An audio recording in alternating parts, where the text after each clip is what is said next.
What's up, everyone? It's Roder MMA speaking, bringing a betting strategy consistent and transparent to you. How? You will see in a minute the spreadsheet, how I'm betting the card, how I'm betting some fights, and how is this consistent. Check out the videos, check out the intro video for this channel, check out the results for the last card for the last months. Everything in the description, everything, transparent to you. Video will be covering UFC Fight Night 174, maybe. Depends on those numbers that are still quite screwed due to the coronavirus thing. That could be also UFC on ESPN plus 32, but we know that is Lewis versus Oleinik. I'm covering that fight plus the co-main event. If you like this idea, if you like my strategy, what I'm sharing here, please like the video, please subscribe, and please share with your friends. Also considering support the channel to keep it running. I'm getting right into it.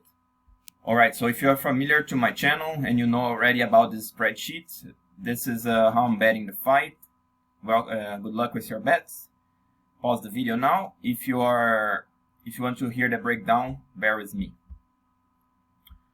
Alright, so I'll be covering now, like I said, the main event, Derrick Lewis versus Aleksei Oleinik. So this is an interesting fight, guys. How do I see this fight playing out? As you guys know, Lewis, he's a big man, he's a big dude. He cuts lots of weight to make heavyweight. He's athletic, he's very fast for heavyweight especially. He has massive power. What is his thing? He has an odd style, basically that's it, He fights in bursts, he, throws some crazy stuff like some jumping switch kick, Could catch guys, but it's not that effective, What he's effective is when he can land that massive big right or the left hook, And from top, he's a nightmare. On the other side, we have Oleinik. He is like not the biggest heavyweight ever, but he's ultra aggressive. He's super tough. The guy gets hit crazy in fights. He's always in the fight. He's all blooded up like a zombie, moving forward, throwing his hooks. And to me, the most interesting thing about Oleinik is his very unusual submissions. And he's also a great grappler. He throws anaconda chokes. He throws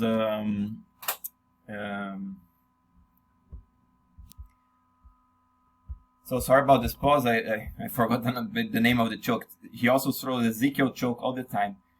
Guys, how do I see this? I'm basically picking Lewis as a TKO. If Oleinik wants to move forward and wants to, exchange with Lewis, he's gonna get caught. He's gonna get TKO'd. But the guy is crazy. I see him going forward. Maybe Lewis can land one another, can get tired, or Oleinik can take his neck and go again for one more Ezekiel choke. How I'm betting this fight, you guys will see in a minute. But if you want to bet Lewis, my suggestion, go for a TKO. But Oleinik, he could be live dog. If you can get him some high lines, go for it. I see him in a submission. If you can get him around plus 500, it's a good bet in my opinion. And if you can get him in a decision, I would say plus 600, it's a good number. All right. To the co-main event, Chris Weidman versus Omari Akhmedov. Okay, so I know in the books this is like a pick'em fight. I do not see it this way. I'll explain you guys how. Weidman, probably everyone knows about him. He's a former middleweight champion. He's very well-rounded, I like his stand-up. Actually, he's not the best stand-up fighter, but he evolved through the years. He has developed an effective style with that long jab, has good straight, the left hook is there. He can kick, he uses decent body kicks, some good leg kicks. He can throw to the head as well. That wrestling is elite, guys. He's a nasty wrestler. His grappling is great. He's won some jiu-jitsu competition. He's big, he's strong, What is his downside, basically, is he carries that chin up. He can, his chin has deteriorated, he has eaten a lot through the years, and he can get tired.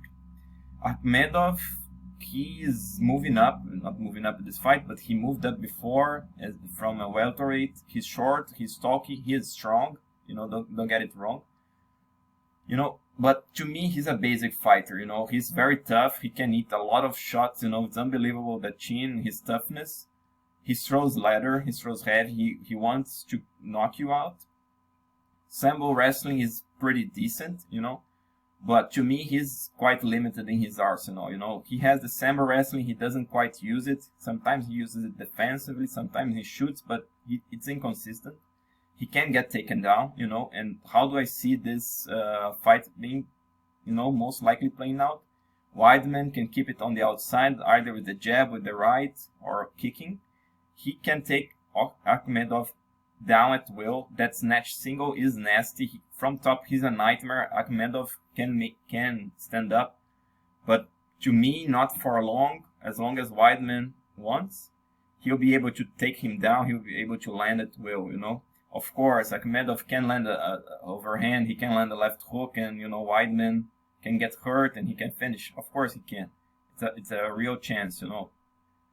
But to me, it's an unlikely scenario. I'm picking Weidman to a decision, you know, because of Akhmedov's toughness. But to me, Weidman's a decent favorite, you know, and I would be betting him in straight lines. I'm betting him in a parlay, and I would be betting him in decision, possibly even submission or TKO, you know, if I can get those lines high enough. How I'm betting this fight, this card again. So for Derrick Lewis and Oleinik, I haven't seen those lines too attractive, but I'm betting Oleinik on plus 200. I found a line. I'm betting, you know, 1.5% just because Lewis isn't consistent. So is Oleinik, but I think forgot to check Ezekiel choke. It's possible again, you know. I think these lines may come up higher, so you know, watch for it, and also try to consider him a submission around plus 500 or the decision, like I said. Chris Weidman, you know, this is a good bet in my opinion. You know, I would be betting him if I can get around, you know, minus 150, minus 170. I have it like as a pick'em.